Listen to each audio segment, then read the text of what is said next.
नमस्कार दोस्तों, कैसे हो आप सभी लोग। आपका स्वागत है आपके अपने YouTube चैनल जिके वाई पी पे।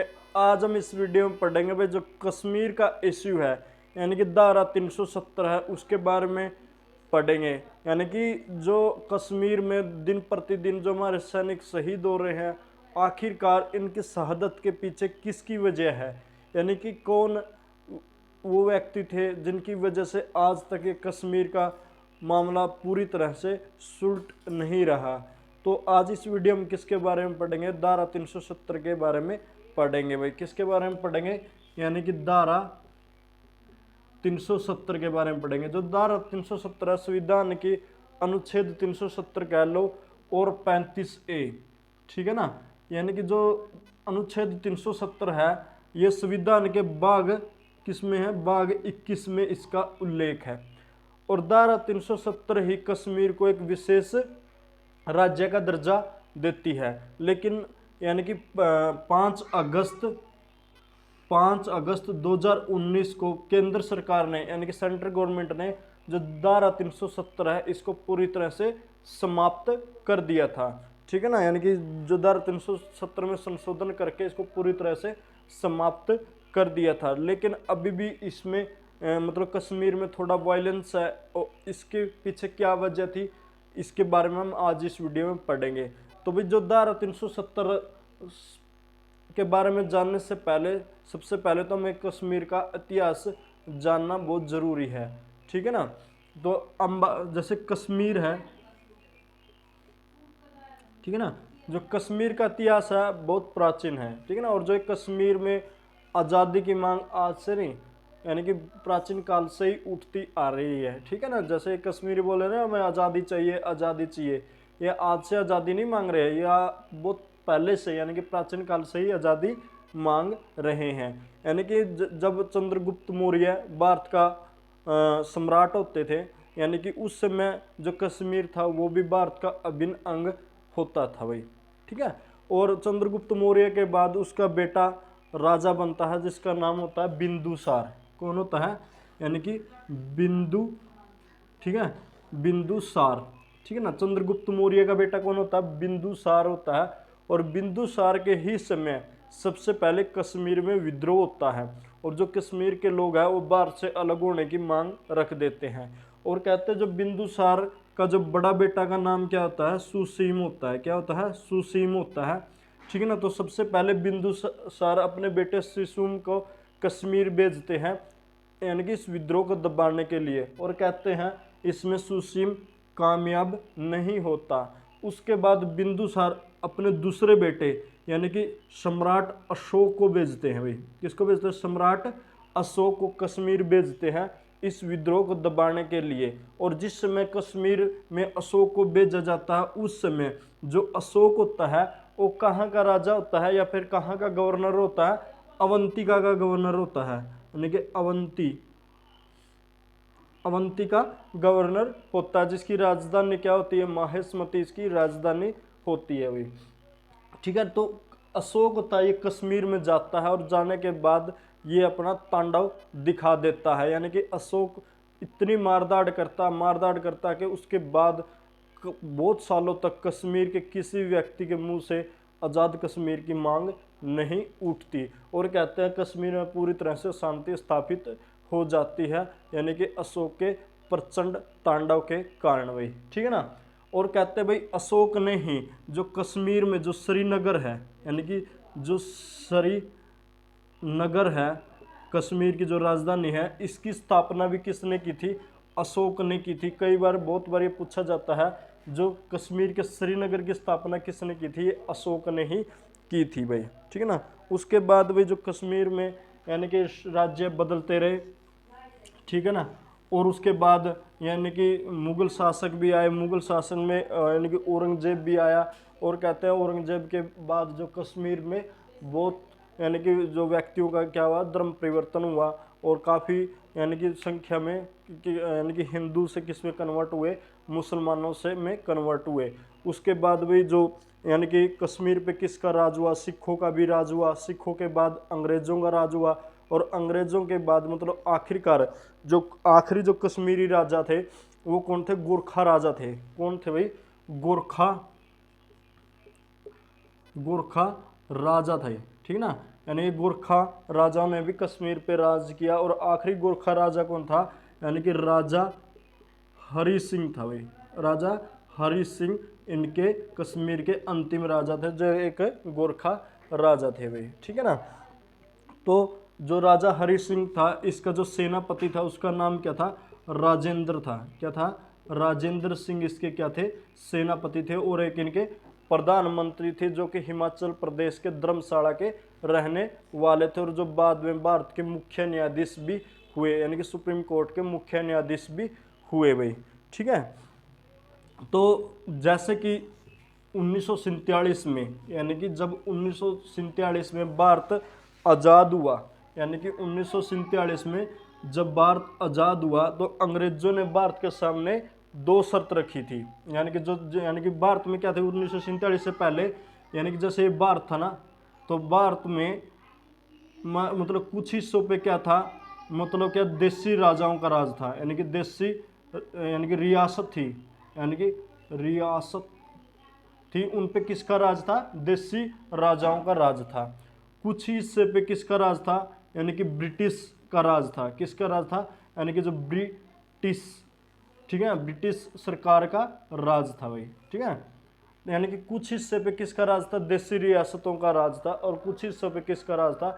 ब्रिटिश सरकार का राज था। यानी कि जो ब्रिटिश सरकार थी या फिर अंग्रेज थी, इनका संपूर्ण भारत पे राज्य नहीं था। इनका मतलब कुछ हिस्सों पे ब्रिटिश सरकार का राज था और कुछ हिस्सों पे देसी राजाओं का राज था। तो उन्हीं में से जो कश्मीर थी, कश्मीर पे भी किसका राज था?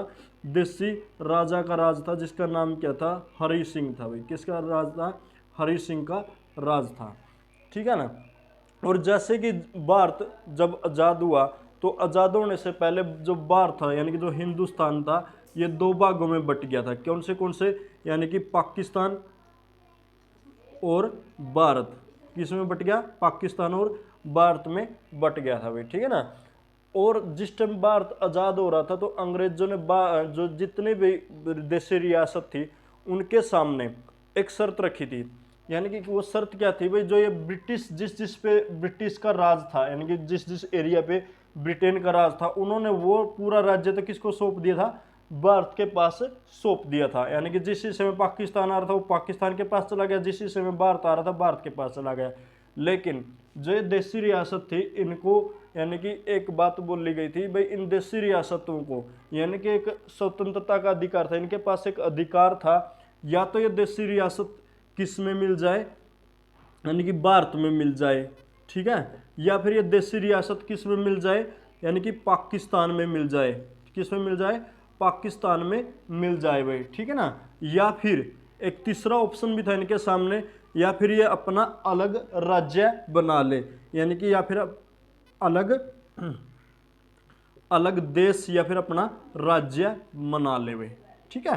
तो अंग्रेजों ने ये कंडीशन रख दी थी, यानी कि जितनी भी देशी रियासत थी उनके सामने कंडीशन रख दी थी, यानी कि उनके पास अपना अधिकार था, स्वेच्छा थी उनके पास, या तो भारत के पास जाए या पाकिस्तान के पास जाए, या फिर यदि उनके वो दोनों में से किसी एक के पास नहीं जाना चाह रहे तो अपना खुद का अलग राज्य भी बना सकते हैं, ठीक है ना। और कहते जब भारत आज़ाद हुआ, भारत आज़ाद होने के बाद जितनी भी देशी रियासत थी, यानी कि 352 समथिंग देशी रियासत थी, तो उन देशी रियासतों को भारत में विलय कराने का जिम्मा किसने उठा? यानी कि सरदार वल्लभ भाई पटेल ने उठा, ठीक है ना। और उस समय के वो क्या थे? गृह मंत्री थे, यानी कि भारत के जो प्रथम गृह मंत्री थे वो कौन थे? सरदार वल्लभ भाई पटेल थे। और प्रधानमंत्री कौन थे? जवाहरलाल नेहरू थे। लेकिन कहते हैं भाई जो वल्लभ भाई पटेल की नेहरू से ज़्यादा चलती थी, और नेहरू उनकी बात को मानते भी थे, क्योंकि नेहरू से वो 14 साल बड़े थे भाई, ठीक है ना। तो जो सरदार वल्लभ भाई पटेल ने सारी रियासतों को 1 बाय 1 करके भारत में मिला लिया, लेकिन 3 रियासतें ऐसी थी जिस पे आके पेच फंस गया भाई, ठीक है ना। और रियासत कौन कौन सी थी? सबसे पहली रियासत थी कश्मीर। कौन सी रियासत थी भाई? कश्मीर, ठीक है ना। पहली रियासत कश्मीर, दूसरी रियासत थी जो जूनागढ़, जूनागढ़, ठीक है ना। और तीसरी रियासत थी हैदराबाद, हैदराबाद। इन 3 रियासत पे आके पेच फंस गया, ठीक है ना। कश्मीर की हम थोड़ी बाद में बात करेंगे, सबसे पहले हम बात करते हैं जूनागढ़ की। जो जूनागढ़ है, जो वर्तमान में जो अपना ये क्या है, गुजरात है ना, ठीक है ना, एक गुजरात में यहाँ पे पड़ता था जूनागढ़। जो जूनागढ़ था, इसका जो शासक था वो क्या था, मुसलमान था, ठीक है ना। शासक क्या था, मुसलमान थी, लेकिन जो प्रजा थी वो ज्यादातर क्या थी, हिंदू थी। क्या थी, हिंदू थी। और जो जूनागढ़ का जो शासक था वो किस में मिलना चाहता था, पाकिस्तान में मिलना चाहता था। लेकिन यानी कि उसको जूनागढ़ से पाकिस्तान जाने की बहुत ज़्यादा प्रॉब्लम थी। लेकिन उसके अनुसार भाई ये जो पाकिस्तान है उसको समुद्री रास्ते थे उसकी सहायता कर सकता था। और कहते हैं भाई इस रियासत को भारत में मिलाने के लिए सरदार वल्लभ भाई पटेल ने क्या किया था, भाई जूनागढ़ में क्या करवाया, जनमत करवाया, यानी कि जनमत करवाया। जनमत का मतलब क्या है, वहाँ पे वोटिंग हुई, यानी कि जो आम जनता ने उसमें वोटिंग में भाग लिया और उनके सामने क्वेश्चन किया गया, आप भारत में जाना चाहते हो या पाकिस्तान में जाना चाहते हो। और उस जनमत द्वारा यानी कि जो जनता ने किस में मिलने की हाँ भरी, भारत के साथ जाने की हाँ भर दी। और इस प्रकार जो जूनागढ़ है वो भी किसका हिस्सा बन गया, भारत का हिस्सा बन गया। और जो हैदराबाद था, जो हैदराबाद का नवाब था, ठीक है ना, नवाब था जो, वो किस में जाना चाहता था, वो पहले पाकिस्तान में जाना चाहता था। और जो हैदराबाद है भाई ये यानी कि पाकिस्तान से काफ़ी दूर था, ठीक है ना। और उसको ये पता भी था भाई मेरे को किसी भी प्रकार से कोई सहायता पाकिस्तान नहीं कर सकता है, लेकिन फिर भी वो किस में जाना चाहता था, पाकिस्तान में जाना चाहता था, क्योंकि इसका भी जो नवाब था वो भी क्या था, मुसलमान था। लेकिन यानी कि एक सैन्य कार्रवाई करके, यानी कि जो सरदार पटेल ने एक सैन्य कार्रवाई करके मतलब हैदराबाद रियासत को भी किस में मिला लिया था, भारत में मिला लिया था। तो इन दोनों रियासतों का भी यानी कि भारत में विलय हो गया, ठीक है ना। बची कौन सी रियासत, कश्मीर बची। कौन सी रियासत भाई, भाई कश्मीर बच गई, यानी कि रियासत बची कश्मीर, ठीक है ना। और कश्मीर का राजा कौन, राजा हरि सिंह, ठीक है ना। और जो उस समय जो कश्मीर था उसमें लगभग 60% आबादी किसकी थी, यानी कि मुसलमानों की थी, ठीक है। और 40% या फिर आप मान लो यानी कि हाँ 40% किसकी थी, अन्य की थी। अन्य में क्या थे भाई, जैसे हिंदू, सिख, ठीक है, और बौद्ध, ठीक है ना, बौद्ध की थी भाई, ठीक है ना। यानी कि 60% क्या थे, मुसलमान थे, और 40% क्या थे, हिंदू थे। लेकिन जो राजा कौन था, हिंदू था। राजा कौन था, हिंदू था, लेकिन बहुमत में कौन थे, मुसलमान थे भाई, ठीक है ना। और जो ये राजा हरि सिंह था ये क्या चाहता था, ये ना तो पाकिस्तान के साथ मिलना चाहता था और ना ये भारत में मिलना चाहता था। ये चाहता था कि मैं अपना अलग से राज्य बनाऊं। क्या बनाऊं, अलग से मेरा अलग राज्य होना चाहिए भाई, ठीक है। क्योंकि क्यों चाहिए था, क्योंकि राजा को पता था यदि मैं भारत में चला गया, यानी कि भारत में कश्मीर चला गया, तो मेरी राजशाही चली जाएगी, मेरा जो ऐशो आराम है वो भी चला जाएगा। और जो इसका एक सेनापति था वो क्या था ना, राजेंद्र सिंह नाम था इसका, राजेंद्र सिंह। ये बहुत सूझबूझ भरा आदमी था। इसने भी राजा को, हरि सिंह को बोला था कि भाई आप भारत में विलय कर लीजिए, ठीक है ना। लेकिन उसने उसकी बात को भी इग्नोर कर दिया और कहते हैं भाई 1947 में, यानी कि साल 1947 में जो लॉर्ड माउंटबेटन था, यानी कि माउंटबेटन था, लॉर्ड माउंटबेटन थे, यानी कि वो राजा हरि सिंह से मिलने यानी कि कहाँ पे जाते, श्रीनगर जाते। और श्रीनगर जाने के बाद वो राजा से जी से बोलते हैं, राजा जी 15 अगस्त से पहले पहले आप ये डिसाइड कर लीजिए कि आपने पाकिस्तान के साथ रहना, ये भारत के साथ रहना, या फिर अपने आप रहना है। तो राजा हरि सिंह बोलते हैं कि मैं विचार विमर्श करने के बाद मैं आपको इस चीज़ के बारे में बता दूंगा कि मैंने किसके साथ रहना है। और कहते भाई अगले दिन फिर लॉर्ड माउंटबेटन राजा जी से मिलने के लिए उसके महल में जाते हैं।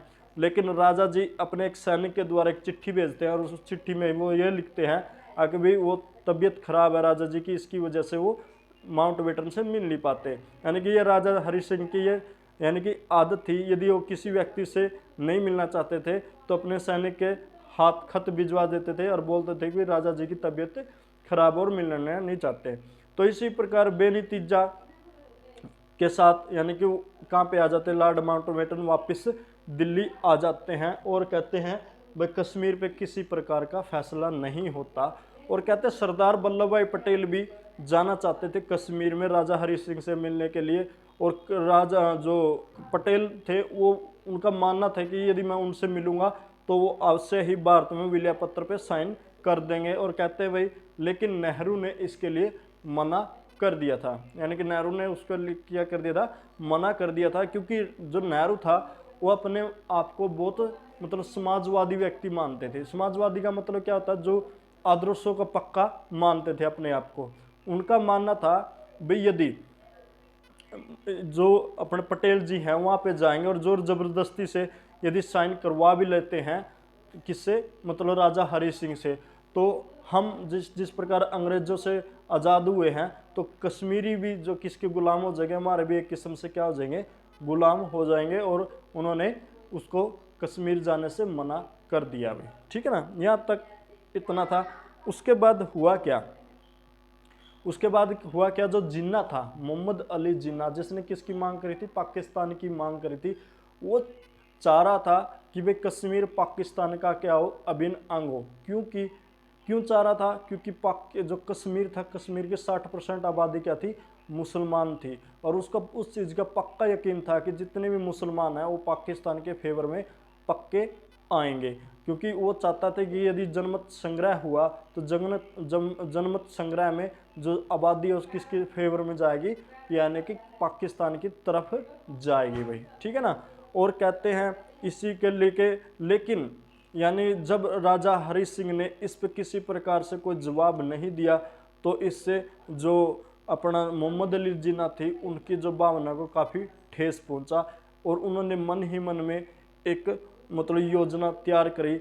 उसने सोचा भाई क्यों ना मैं अप्रत्यक्ष कार्रवाई करके मतलब कश्मीर को अपने पाकिस्तान में मिला लूँ। अप्रत्यक्ष का मतलब क्या है भाई, नीचे ही नीचे। यानी कि उसने क्या किया, अपने एक सैनिक को, यानी कि जो उसका सैनिक का नाम क्या था, नहीं अकबर खान था, अकबर खान।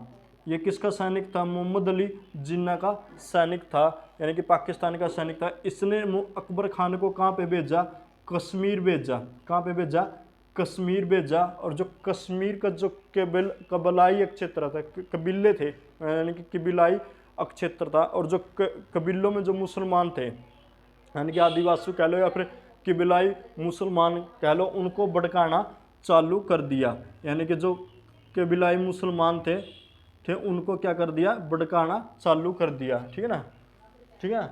अब उनको भड़काना चालू कर दिया उन्होंने, उनमें एक ऐसी भावना पैदा कर दी कि हमें आज़ाद कश्मीर चाहिए। किसकी चाहिए, आज़ाद कश्मीर चाहिए, ठीक ना। और कहते हैं उस कबीलाई सेना में को उन्होंने क्या नाम दिया, आज़ाद कश्मीर सेना का नाम दिया। उसमें कबीलाई लोग काफ़ी कम थे, ज़्यादातर सैनिक किसके थे, पाकिस्तान के सैनिक थे, जो कि यानी कि अपना हुलिया बदल के उनमें शामिल हो गए। और इस प्रकार होता क्या है, 20/10/1947, यानी कि 20/10/1947, 20/10/1947, यानी कि 20 अक्टूबर 1947 को इस आज़ाद कश्मीर सेना ने, आज़ाद कश्मीर सेना या फिर कह लो कबीलाई सेना ने किस पे हमला कर दिया भाई, यानी कि कश्मीर पे हमला कर दिया। किस पे हमला कर दिया, कश्मीर पे हमला कर दिया। और कहते हैं इसकी जानकारी किसको लगी, यानी कि इसकी जानकारी राजा हरि सिंह को लग गई भाई, ठीक है ना। और कहते हैं भाई जो इसका जो राजा हरि सिंह का जो सेनापति था, यानी कि राजेंद्र सिंह, ये राजा जी के पास आते हैं और बोलते हैं एक भाई जो कबीलाई मुसलमानों ने यानी कि कश्मीर पे हमला कर दिया और आप भारत से इसकी मदद मांगिए। लेकिन राजा हरि सिंह ने भारत से मदद लेने के लिए मना कर दिया, क्योंकि राजा हरि सिंह का मानना था कि भाई जो मेरी सेना है वो इस कबीलाई सेना को हरा देगी। लेकिन उसको ये नहीं पता था ये कबीलाई मुसलमान कम और पाकिस्तानी ज़्यादा है इस सेना में। और उसने अपने सेनापति को युद्ध में जाने के लिए बोल दिया और साथ खुद भी साथ चलने के लिए हाँ भर दी। लेकिन जो राजेंद्र सिंह था, इन्होंने राजा को बोला आप मत आइए, आप यहाँ से चले जाइए, कश्मीर से आप जम्मू में चले जाइए और वहीं जाइए, जो होगा मैं आपको बता दूंगा। और राजेंद्र सिंह ने हरि सिंह को एक और बात बोली थी साथ में, भाई आप भारत से मदद मांगे और भारत में विलय कर दीजिए, क्योंकि जो अपनी सेना है उसमें भी ज़्यादातर क्या है, मुसलमान हैं। और यदि जो उस तरफ जो आज़ाद कश्मीर की सेना उसमें भी क्या है, मुसलमान है। और यदि वो आज़ाद कश्मीर की सेना ने यदि हमारी सेना के मुसलमानों को यदि लालच दे दिया तो अपने सैनिक भी किस में जा मिलेंगे, आज़ाद कश्मीर सेना में जा मिलेंगे। क्योंकि जो आज़ाद कश्मीर सेना का सिर्फ एक ही उद्देश्य था, एक इस्लामिक स्टेट बनाना, यानी कि एक इस्लामिक राज्य की स्थापना करना था। और हुआ भी कुछ ऐसा ही, यानी कि जब वो आज़ाद कश्मीर सेना ने कश्मीर पे हमला किया तो उन्होंने एक ही नारा दिया कि हमें आज़ाद कश्मीर चाहिए, हमें एक ऐसा कश्मीर चाहिए जो सिर्फ और सिर्फ किसका हो, मुसलमानों का हो, किसका हो, मुसलमानों का हो। और इसी भावना में बहकर जो राजा हरि सिंह की सेना में मुसलमान थे वो सभी के सभी मुसलमान किस में चले गए, यानी कि आज़ाद कश्मीर सेना में चले गए। और कहते हैं इसी प्रकार जो इसकी सेना थी, हरि सिंह की सेना, वो काफ़ी कमज़ोर पड़नी स्टार्ट हो गई। और कहते हैं ये सेना है जो 20 को ये चली थी, यानी कि हमला किया 20 के बाद ये किस में पहुंची, 22 अक्टूबर को कहाँ पे पहुंच गई, मुजफ्फरनगर पहुंच गई। कहाँ पे पहुंच गए, मुजफ्फरनगर, ठीक है ना, मुजफ्फरनगर, यानी कि ये पाकिस्तान में पड़ता, जो आज POK यानी कि पाक अधिकतर कश्मीर की क्या है, राजधानी है, ये पहुंच गई भाई। उसके बाद ये आगे बढ़ती हुई लगभग 25 अक्टूबर को ये सेना कहाँ पे पहुंची, उरी पहुंची। कहाँ पे पहुंची, उरी पहुंची। और कहते हैं जैसे उरी पहुंची तो उरी और जो श्रीनगर था, यानी कि उरी और श्रीनगर की दूरी कितनी है, यानी कि जो मुजफ्फरनगर और श्रीनगर की दूरी कितनी थी, 150 किलोमीटर थी। और उरी और श्रीनगर की काफ़ी कम दूरी थी। लेकिन जो उरी और श्रीनगर के बीच में क्या था, एक रास्ता था, और उस रास्ते पे क्या था, एक पुल था। तो इस राजेंद्र सिंह ने क्या किया, इसको पता था यदि ये सेना किस में प्रवेश कर गई, उरी में प्रवेश कर गई, तो ये उरी पे बुरी तरह तबाही मचा देगी। तो इसलिए इसने क्या किया, सबसे पहले जाके इस पुल को ही ध्वस्त कर दिया। और इस पुल को ध्वस्त करने के बाद जो ये आज़ाद कश्मीर की सेना थी, जो कबीलाई सेना थी, ये उरी के परी तरफ यानी कि दूसरी तरफ कम से कम 2 दिन तक वहीं डटी रही। और ये 2 ही दिन ऐसे महत्वपूर्ण दिन थे इतिहास के, जिसकी वजह से आज ये कश्मीर भारत में है। यदि ये बंदा जाके उस पुल को ध्वस्त ना करता तो आज कश्मीर भारत के पास होना ही नहीं था, क्योंकि पूरा का पूरा कश्मीर को कौन हड़प लेता, पाकिस्तान हड़प लेता भाई। और कहते हैं भाई इसी ऑपरेशन के दौरान इसकी राजेंद्र सिंह की क्या हो जाती है, मृत्यु भी हो जाती है। और कहते हैं भाई जब ये राजा के पास ये खबर पहुंचती है कि भाई जो आज़ाद कश्मीर सेना है वो उरी के पास पहुंच गई है, तो उसने आनन फानन में, यानी कि कहाँ पे कॉन्टैक्ट किया, दिल्ली में कॉन्टैक्ट किया भाई। कहाँ पे किया कॉन्टैक्ट किया, दिल्ली में कॉन्टैक्ट किया। और उन्होंने किससे बात करी, VP मेनन, यानी कि VP मेनन से बात की भाई। और कहते हैं भाई हरि सिंह ने किससे बात करी, VP मेनन से बात करी। और VP मेनन को बोला कृपया करके आप हमको सेना सहायता प्रोवाइड करवाए, यानी कि क्योंकि पाकिस्तानी सेना हमारे उरी तक पहुंच गई है। और कहते हैं VP मेनन तब जाके किससे मिले, पटेल जी से मिले, सरदार पटेल जी से मिलते हैं। और कहते हैं और VP मेनन ने जो हरि सिंह का संदेश किसको दे दिया, सरदार पटेल को दे दिया। और जब सरदार पटेल को VP मेनन ने संदेश दिया कि राजा हरि सिंह भारत से सहायता मांगने जा रहे हैं, उसी दौरान यानी कि पटेल के पास कौन थे, जवाहरलाल नेहरू और माउंटबेटन भी बैठे थे। और कहते हैं तत्काल प्रभाव से जो अपने पटेल थे वो सहायता के लिए राजी हो गए। लेकिन उसी समय जो लॉर्ड माउंटबेटन ने यानी कि उनकी सहायता करने से साफ साफ मना कर दिया। उन्होंने बोला भाई भारत अभी अभी आज़ाद हुआ है, आज़ाद हुए अभी कुछ समय भी नहीं हुआ कि अब हम अभी से हम किस में फंस जाएं, युद्ध में फंस जाएं। इससे अच्छा यही होगा कि हम उनकी सहायता ना करें। और कहते हैं जवाहरलाल नेहरू ने भी यानी कि उनकी हाँ में हाँ भर दी। और कहते हैं जवाहरलाल नेहरू तो इतना खज्जर आदमी था, इसको अपना दिमाग तो कुछ था ही नहीं, ये जो लॉर्ड माउंटबेटन बोल देता था उसी की हाँ में हाँ मिला देता था। ये कभी भी अपना दिमाग इस्तेमाल नहीं करता था, जो लॉर्ड माउंटबेटन ने बोल दिया वो उसी में हाँ ये अपने मिला देता था।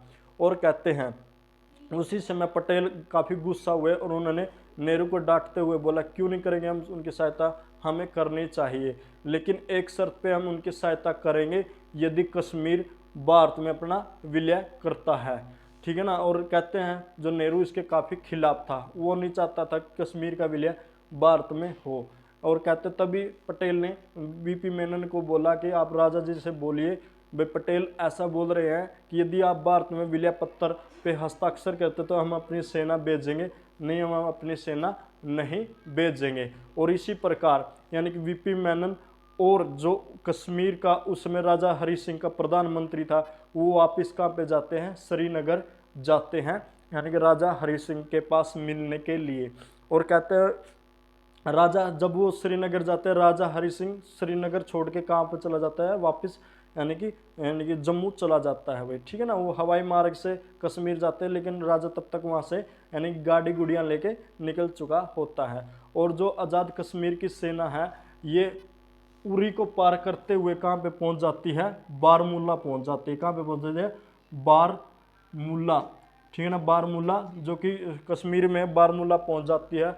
और बारमूला पहुँचने के बाद जो तबाही इस सेना ने की, जो आज़ाद कश्मीर या जो कबीलाई मुसलमानों की सेना ने की, वो आज तक ही शायद किसी सेना ने की होगी।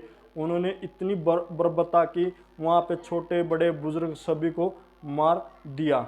और कहते हैं जितनी भी औरतें थी उनका बलात्कार कर दिया, ईसाई औरतें थी, हिंदू औरतें थी, सबका बलात्कार किया, छोटे बड़े बुजुर्ग जो मिला उनको बुरी तरह से मार दिया। और कहते हैं बारामूला और श्रीनगर में दूरी कितनी है, सिर्फ 60 किलोमीटर की दूरी है, यानी कि अगले ही दिन ये सेना कहाँ पे पहुंचने वाली थी, श्रीनगर पहुंचने वाली थी। और इस चीज़ की इंफॉर्मेशन किसको मिल चुकी थी, यानी कि राजा हरि सिंह को मिल चुकी थी। और राजा हरि सिंह ने आनन फानन में यानी कि दिल्ली भागने का निर्णय किया। और उन्होंने कहते हैं तभी वीपी मेनन को और सरदार पटेल को यानी कि उस पर हाँ भरने के लिए, यानी कि जो विलय पत्र पे साइन करने के लिए हाँ भर दी। और वीपी मेनन और उसके प्रधानमंत्री जी दिल्ली आए, दिल्ली से अपने डॉक्यूमेंट लिए, जो विलय पत्र लिया, और विलय पत्र को लेकर कहाँ पे गए, श्रीनगर गए। श्रीनगर पे जाने के बाद जब राजा हरि सिंह ने विलय पत्र साइन कर दिए, और विलय पत्र पर साइन करते ही वो वापस दिल्ली आए। दिल्ली आने के बाद विलय पत्र पे किसके साइन होते हैं, लॉर्ड माउंटबेटन के साइन होते हैं। लॉर्ड माउंटबेटन के साथ साइन होते ही जो कश्मीर किसका अंग बन जाता है, भारत का अभिन्न अंग बन जाता है। और इसी के साथ जो भारतीय सेना ने किस में लैंडिंग ली, श्रीनगर में लैंडिंग ले ली। और कहते हैं तभी भारत की सेना किस में उतरी, अपने विमान के साथ इंडियन आर्मी श्रीनगर में उतर जाती है, और फिर होती है कांटे की टक्कर। और इस प्रकार जो भारत की सेना ने, इंडियन आर्मी ने, जो उस आज़ाद कश्मीर की सेना थी, जो कबीलाई मुसलमानों की सेना को छक्के छुड़ाने स्टार्ट किए, तो वो मारते मारते मारते उसको कहाँ तक ले गए, आखिरकार कारगिल से भी आगे तक ले गए। लेकिन यहाँ पे यानी कि नेहरू ने एक बहुत बड़ी गलती करी, वो हम अगली वीडियो में फिर बताएंगे। तब तक जय हिंद, जय भारत, धन्यवाद दोस्तों।